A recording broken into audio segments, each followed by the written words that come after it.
So for section 5.1, we're looking at exponential functions. So suppose you deposit $5,000 into an account with an interest rate at 8%, compounded continuously. And we're looking at between 0 and 20 years. So the equation, which we'll build out later in this unit, is f of t is 5,000 e to the 0.08t, where e is the natural number. And that graph is this one in blue. So this is my f of t graph. And you see how it grows over 20 years.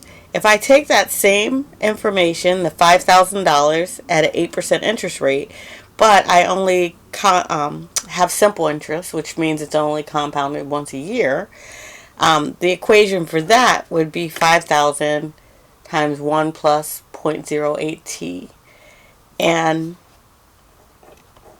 this green function mimics it. So you can see how it's in your best interest to have that compounded continuously, because you're at a much higher rate at the end of that 20 years than just a simple interest. So this is an exponential function, the continuous interest function. And it can be defined as y equals f of x, which is b to the x. And the b is the base. It has to be positive, so greater than 0, but not equal to 1. And the reason why it can't equal to 1 is because 1 to any power is 1, so you won't have exponential growth. You would just have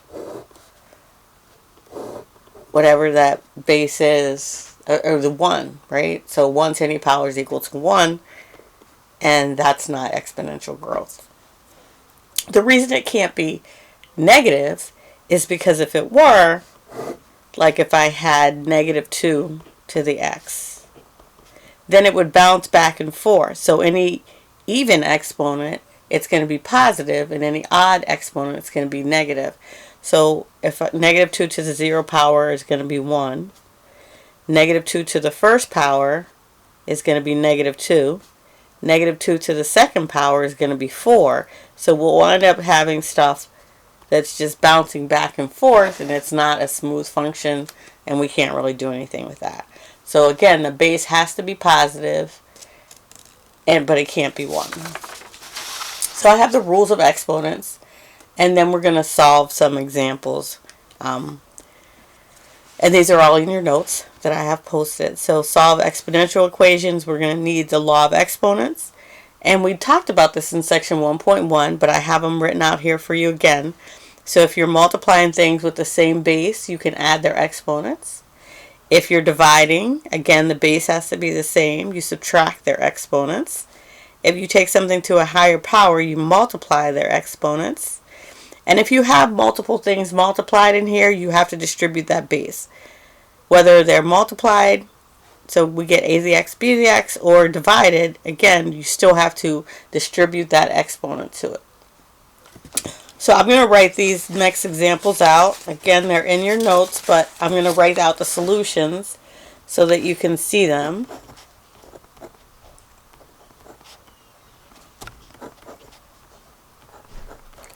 So I have 16 to the 7th fourths times 16 to the negative 1/2. So the first thing, because these bases are the same, I can add their exponents.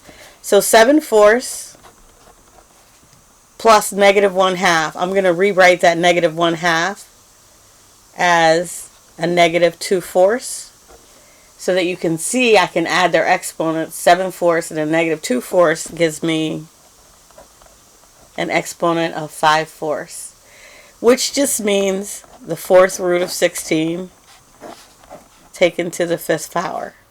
So the 4th root of 16 is 2. And 2 to the 5th power, we get 32.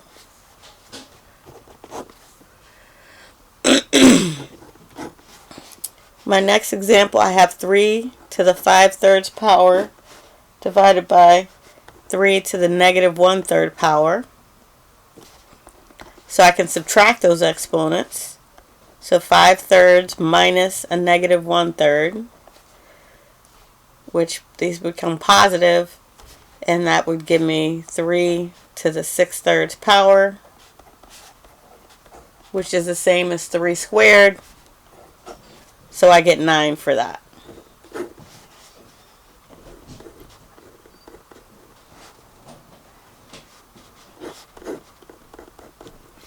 My next example, I have 8 to the 2/3, and that's taken to the negative 1/2 power. So I'm going to multiply those.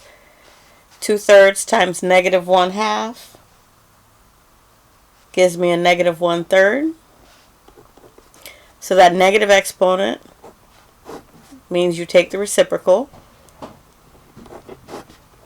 And the 1/3 power gives me the cube root.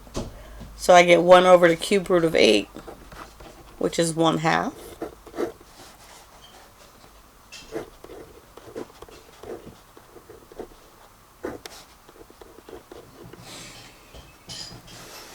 For D, I have 27 times 64 to the negative 1/3. So I can break it apart. 27 to the negative 1/3 times 64 to the negative 1/3. So that'll give me 1 over the cube root of 27 times 1 over the cube root of 64. So 1/3 times 1/4, and that simplifies to 1/12. And then for the last example that I have on there, I have 4 to the 1/2 power over 8 to the 2/3 power, and that whole thing is cubed. So that, distribute that, I get 4 to the 3/2 over 8 to the 6/3.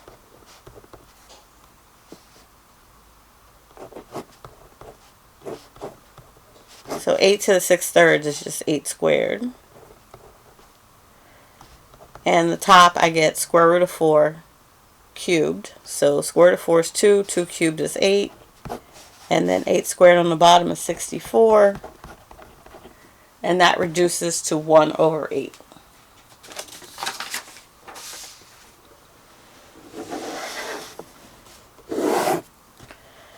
For part F, we're looking at solving the equations. So I have 2 to the 2x minus 1 is equal to 16. Now I want to write these in the same basis, so once I get the bases the same, then I can equate their exponents. So 16 is 2 to the 4th, so I'm going to rewrite the 16 is 2 to the 4th power. Because this base equals that base, then I can say that their exponents have to be the same. So 2x minus 1 has to equal 4. And then just add 1, divide by 2. And we get x is equal to 5/2.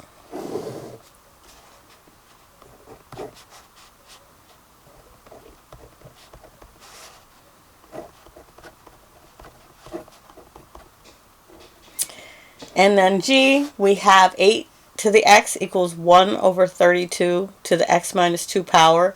Again, I need the bases the same. So I'm going to write both of them as a base of 2. So 2 cubed is 8. And then 2 to the negative 5 is 1 over 32.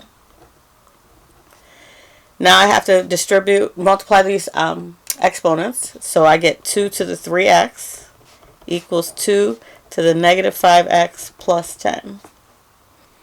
Again, now that the bases are the same, these exponents have to be the same. So I get 3x is equal to negative 5x plus 10. Add 5x to both sides. So we get 8x is equal to 10. And then divide by 8. And that reduces to 5 over 4.